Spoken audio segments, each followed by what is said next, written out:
MCU used to be one of my favorite things. I loved talking about it, and I was happy that some of my favorite characters were finally getting the worldwide recognition they rightfully deserved. Marvel movies got many people into comics, and for a while they renewed people's interest in the Marvel franchise. With such a long history of comic book stories and characters, the Marvel Cinematic Universe could theoretically spawn movies forever. Come at me, bro!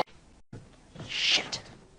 At some point, Marvel Studios stopped caring about the comics and just tried to do their own thing. Often, people who worked on those projects didn't know much about the source material and the characters they were adapting. I'm not saying that every actor needs to be a superfan like Ryan Reynolds or Henry Cavill, but if you are a writer, you should probably know why you are adapting this story. What was so good about this story and why did readers love these characters? Instead of using them as vaguely familiar skin suits that you want to fill with your own, all new, all bad ideas, turning Marvel movies into chaotic Frankenstein creations.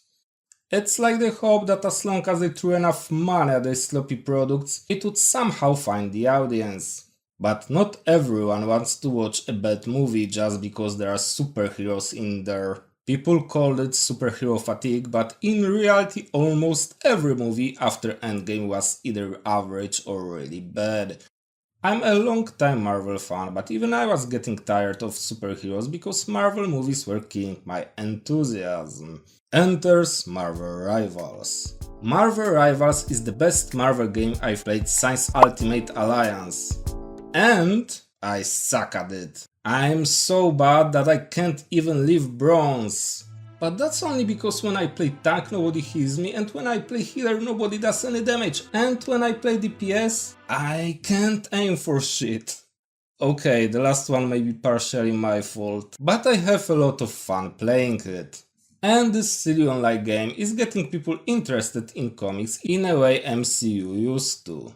So many people researched the Mali storyline just to learn it was weird as fuck. I saw people researching Ultimate Fantastic Four to learn about the Maker. I always hated the Maker and all of the Ultimate Universe. And now more people are learning about this thing I hate. This is amazing. I think a lot of Rivals' success comes from the way they present their characters. Character designs are great, much better than some other Marvel projects, but also the way you play them and the way they talk feels on point. The best example of this is the Hulk. That's my secret, Captain. I'm always angry. Well, not anymore. Now he's a happy Hulk. I see this as an absolute win. Thanks, I hate it. How dare you be happy while I suffer?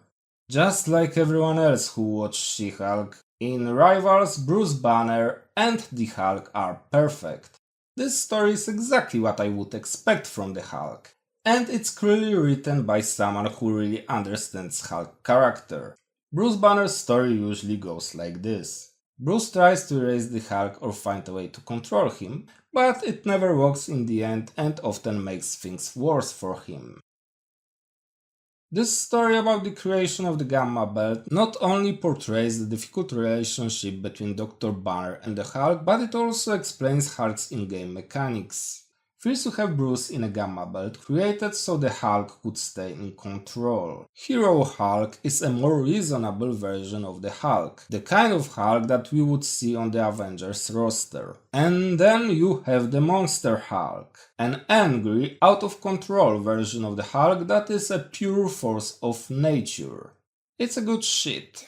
For a hero shooter, writing is impressive, or maybe MCU lowered my standards. All I'm saying is that every Marvel Rivals character feels authentic. Not only does Spider-Man do everything Spider can, this is probably the best adaptation of this character I've seen in years. He plays like Spider-Man but also talks like him, and the way other characters interact with him also feels authentic. This all really makes you feel like you are Spider-Man, which is probably important because Spider-Man is kind of a big deal. Also, when I hear a conversation between Mr. Fantastic and the Invisible Woman, it's exactly what I would expect from these characters. Good work, Susan. Same with Loki. God of lies, if you wish. What society can exist without lies? Finally, we have a real Loki again. It only helps that all the characters are voiced by excellent voice actors, and many of them portrayed those heroes before. I also love these little comic book stories you can unlock that probably nobody reads. Why would you read the wall of text if you can just shoot some people? Judge, jury, executioner! Okay. But I like the idea of these stories existing. It's a nice touch for the people that are interested in Marvel Rivals lore. And just like I once was excited for new Marvel movies, I now can't wait to see more Marvel characters added to Rivals. The possibilities are endless! Do you want to play as Cyclops, Taskmaster, Ghost Rider, or maybe even this guy? Don't you know who I am? Juggernaut! It has always been a dream of mine to see my face reflected in your helmet as you charge at me with murderous intent. I really hope this one will happen because we need more tanks. Anyways, Marvel Rivals is great and I hope it will only get better in the future. Who knows, maybe its success will convince DC and the Marvel studio to do a little bit of soul searching and they will finally stop producing low quality Marvel slop.